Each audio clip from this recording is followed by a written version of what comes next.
اور تھانے کے اندر پولیس کی موجودگی میں مجرموں کو قتل کر دیا۔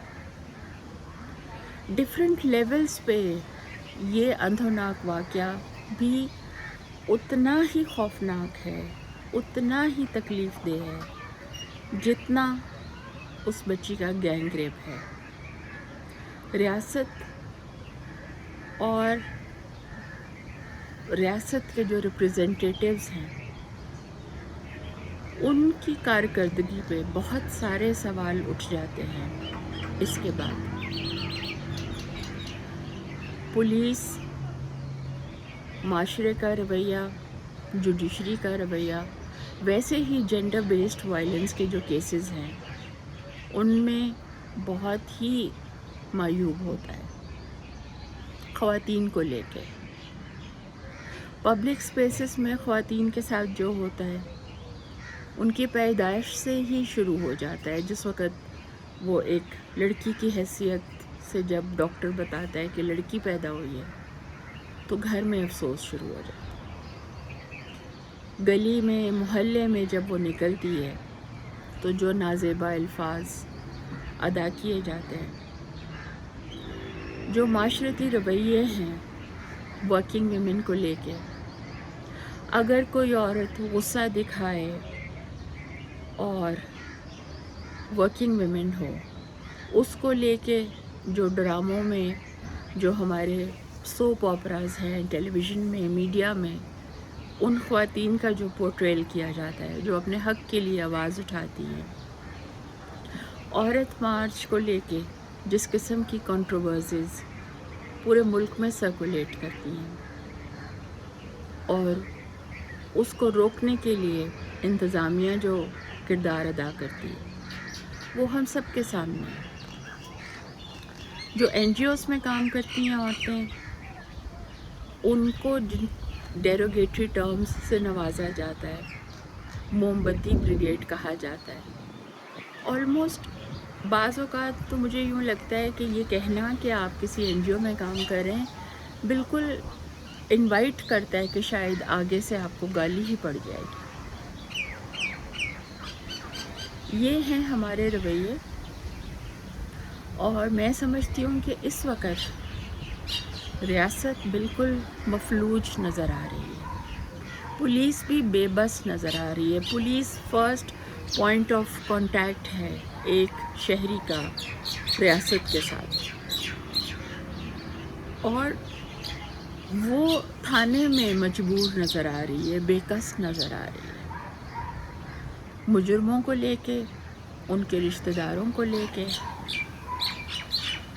جس طرح سے پولیس کے اوپر حملہ کر دیا جاتا ہے، جیسے پبلک حملہ آور ہو جاتی ہے پولیس پہ۔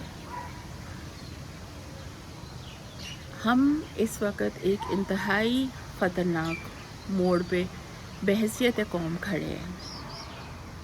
اگر ہم نے آپس میں مل بیٹھ کے ایکٹیولی ان سارے ایشوز کے اوپر بات نہیں کی تو ہماری آنے والی جو نسلیں ہیں وہ بہت زیادہ تکلیف میں ہوں گی۔ تشدد کی جو فضا ہے وہ اور زیادہ سنگین ہو جائے گی۔ اس لیے ابھی میں سمجھتی ہوں کہ یہ وقت ہے کہ ہم بیٹھ کے اپنے آپ کو کھنگالیں، اپنے پہ غور کریں اور دیکھیں کہ کس طرح سے ان متشدد رویوں سے ہم بچ سکتے ہیں اور اپنے آنے والی نسلوں کو بچا سکتے ہیں۔ ایک ماموں نے اگر اس معصوم 5 سال کی بچی کو بہلا پھسلا لیا تھا، اس کے ساتھ دوسرا کزن مل گیا، اور پھر 2 جو کہ گلی کی نکڑ پہ کھڑے تھے، انہوں نے جب ان دونوں کو اس کو کھیت میں لے جاتے دیکھا تو روکا نہیں، انہوں نے بھی اپنی باری لگا لی۔ یہ کس قدر خوفناک بات ہے، اور سب رشتہ دار تھے۔ ہمیں اپنے بچوں کو بچانے کے لیے اپنے بچوں سے بات کرنا ہوگی، ہمیں انہیں آگاہ کرنا ہوگا کہ ان کے ارد گرد کس قسم کے رویے ہیں معاشرتی، اور خاص طور پہ ہمیں نظر رکھنی ہوگی اپنے ارد گرد، اپنی فیملیز میں ان لوگوں کے اوپر جن کا کوئی کرمنل ریکارڈ ہے یا کوئی ان کی ریپوٹیشن ایسی ہے۔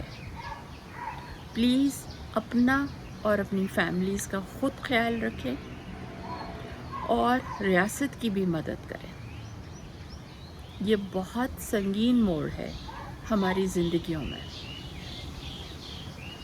ہمیں پرو ایکٹیو ہونا ہوگا اور ہم اس کو ڈسمس نہیں کر سکتے ایز اندر کیس، کیونکہ ایک تعطل ہی نہیں آ رہا، متواتر یہ کیسز جو ہیں بار بار سرفیس ہو رہے ہیں جن میں گینگ ریپ ہو رہا ہے اور اس کے بعد ملزمان کا پولیس انکاؤنٹر ہو رہا ہے۔